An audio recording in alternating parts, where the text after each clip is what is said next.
leisti dabartiniams privatiems vežėjams dirbti esamuose maršrutuose, plėsti privežamų maršrutų kiekį. Kaip ir minėjau, vietos transporto sistemoje vietos užteks visiems.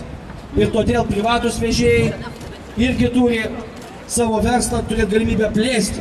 Toliau, sukurti naują viešo transporto sistemos sostinėje projektą, kuris iš tikrųjų atitiktų keleivių interesus, į procesą įtraukiant visas suinteresuotas pusės. Vėlgi žodis, atitinka keleivių interesus, o ne kaip yra bandoma daryti, kuomet centre dar transportas liks, Pilaitė, Naujoji Vilnia, Grigiškės, ponai mėly, keliaujat kaip norit. Ir nedelsiant atnaujinti troleibusų remontą, beje, remontas troleibusų dabar yra baisioj būkliai, troleibusai neišvažiuoja į linijas, ir čia, manau, pasungiečiai apie tai papasakos, ir lietuviškų Amber troleibusų surinkimą pirmajame troleibusų parke. Lietuviškas Amber troleibusas 700 000 kaina, importinių 1,5 milijono. Lietuviškas troleibusas tai darbo vietos mūsų žmonėm, Vilniečiam, gal ne tik Vilniečiam, ir tai yra galimybė atnaujinti transportą. Informatoriai sako, troleibusas yra sovietinė atgyvena, kurio nenaudoja jokios normalios valstybės. Kai pateiki vakarų Europos pavyzdžius, jie atsako, jie vis tiek pereiks prie elektrinio autobuso ir iš vis tai yra išimtis. Reformatoriai sako, troleibusai labai lėti ir duoda pavyzdį, kad Vilniuje jie vidutiniškai važiuoja 1,5 kilometro lėčiau nei autobusai. Įsivaizduojat, kiek lėčiau? Kai pateiki pavyzdžius iš modernizuotų troleibusų sistemų, kur važiuoja nei kiek nesustodami, jie sako, reikia visą kontaktinį tinklą pakeisti. Kai pasakai, kad reikia labai nedidelių investicijų, reformatoriai atsako, nekenčiu aš troleibusų ir to jų garso. Štai tokie tad jų argumentai. Nors ko čia stebėtis, garsiajame tyrime, kaip sudėtinga ir sunkiai sprendžiama sistema paminėta autobusų ir troleibusų pakeitimas naujais. Už 300 ar 350 milijonų litų, kuomet siūlomo tramvajaus tik vienos linijos varianto kaina 747 milijonai litų. Reformatoriai teigia, kad naikinami besidubliuojantys ir nepopuliarūs maršrutai. Po vienu iš straipsnių komentare keleivė klausė, kokį maršrutą dubliavo 13 maršruto troleibusas Žirmūnai Naugarduko gatvė. Atsakymas paprastas – jokio. Tiesiog Naugarduko gatvės žiede planuojama statyti didelį prekybos centrą, kuriam reikia tos teritorijos. Taip, dabar kalbės Naujosios profesinės sąjungos pirmininkė Alina Ryžinskaja. Tai yra tos profesinės sąjungos, kurie tiesiogiai dirba troleibusuose. Prašom.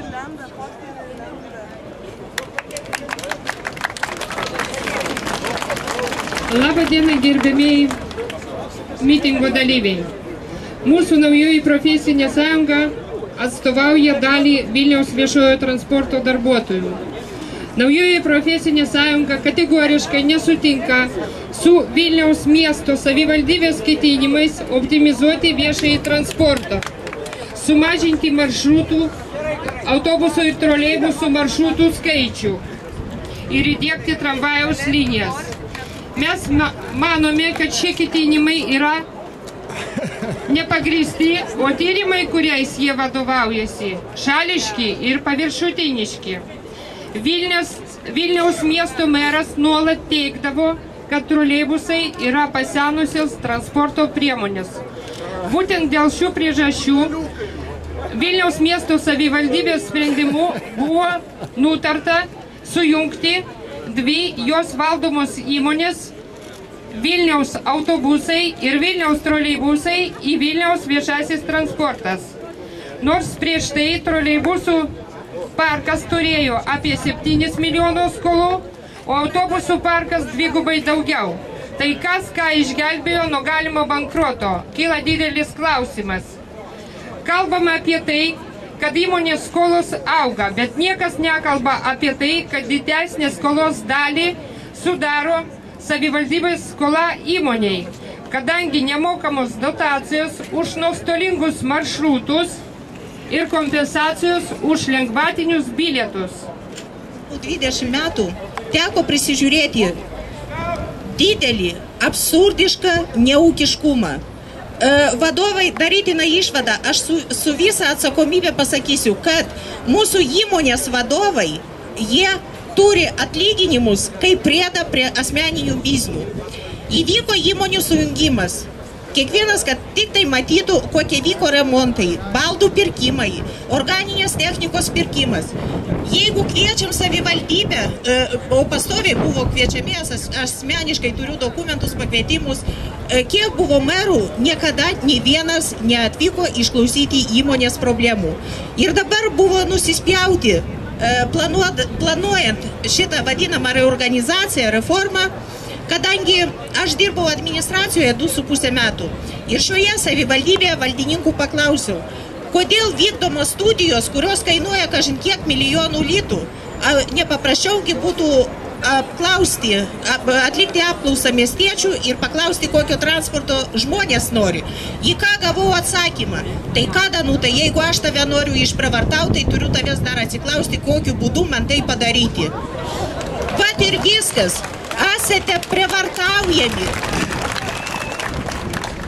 Dar prieš pristatydamas kitą kalbėtoją, norėčiau priminti, kad už nugaros, o ten stovi staliukas, prie kurio galima pasirašyti po reikalavimais. Šitie reikalavimai bus nunešti mitingo gale, jie bus nunešti ir priduoti savivaldybei. Tegul skaito, tegul žiūri, tegul žino, ką mes galvojam. Ir tai, ten surašyta labai švelniai, mes galvojam iš tikro, ko gero, daug blogiau, negu galima rašyti. Taigi, norėčiau pakviesti žmogų betarpiškai dirbantį privačiam transporte, tai būtų Aurima Grigaliūnienė. O dabar priėjo, paprašė žodžio, tai suteikiam. Taigi, sveiki Vilniečiai. Trumpą istoriją savo gyvenimo papasakosiu, o gal mane išgirs ir Artūras Zuokas. Esu vieniša 3 vaikų mama. Nuo Liepos 1 lieku be darbo. Į darbo biržą nežinau, ar man mokės. O kiek mokės ir ar aš būsiu pajėgi išlaikyti tuos savo vaikus, irgi neturiu atsakymą į šį klausimą. Įmonė, kurioje aš dirbu, ir šiaip privatus transportas jau seniau įkūrė negu viešasis transportas maršrutus patogius Vilniaus gyventojams bei svečiams. Kodėl jie naikinami? Ogi vienas atsakymas. Šių įmonių akcijos nepriklauso Vilniaus miesto savivaldybei. Reiškiasi, Zuoko kišenė lieka tuščia. Viskas yra jau pasakyta ir išsakyta. Deja, šitam aukštam bokšte, jeigu pakeltumėm galvą, pamatytumėm, kad Zuokas net langus užsidarė tam, kad mūsų negirdėtų. Todėl pasakykime jam, lauk iš savivaldybės, taip, kad išgirstų net per uždarus langus. Lauk, ponas merė! Lauk, ponas Zuokai!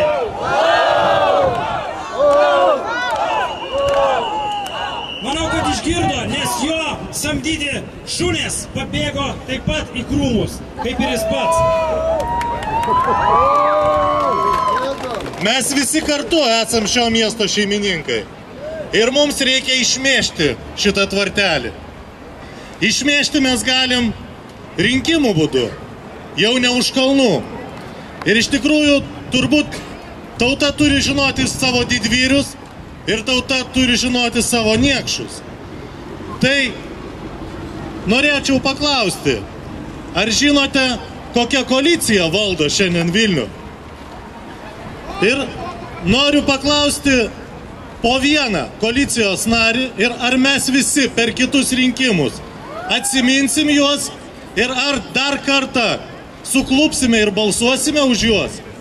Taigi, Vilnių dabar valdo teistas veikėjas Zuokas ir jo kišeninė politinių lavonų gauja besivadinanti taip. Ar mes už juos balsuosim?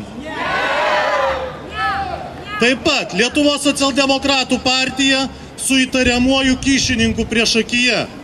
Ar balsuosim už juos? Darbo partija ir jos Vilniaus lyderis balsus savo ir savo žmonai galimai pirkęs kalėjimuose.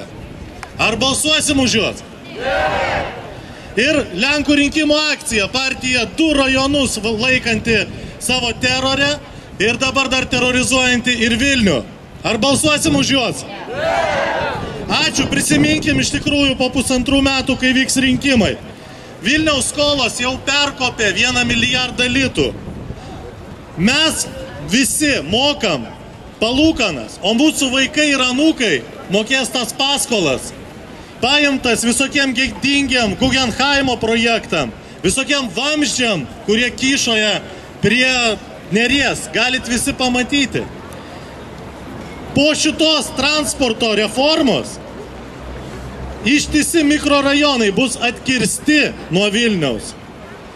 Jie gyvens kaip salos atskirtos nuo žemyno.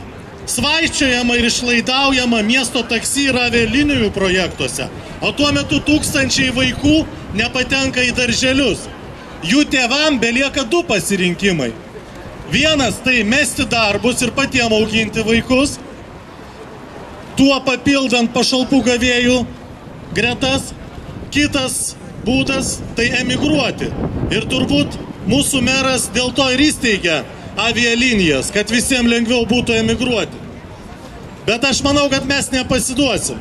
Mes tikrai neemigruosim ir mes atsiimsim šitą miestą, atsiimsim šitą valstybę ir Zuokas sėdės ten, kur jam ir vieta. Nes vagis turi sėdėti kur? Kalėjime! Teisingai, kalėjime. Ačiū.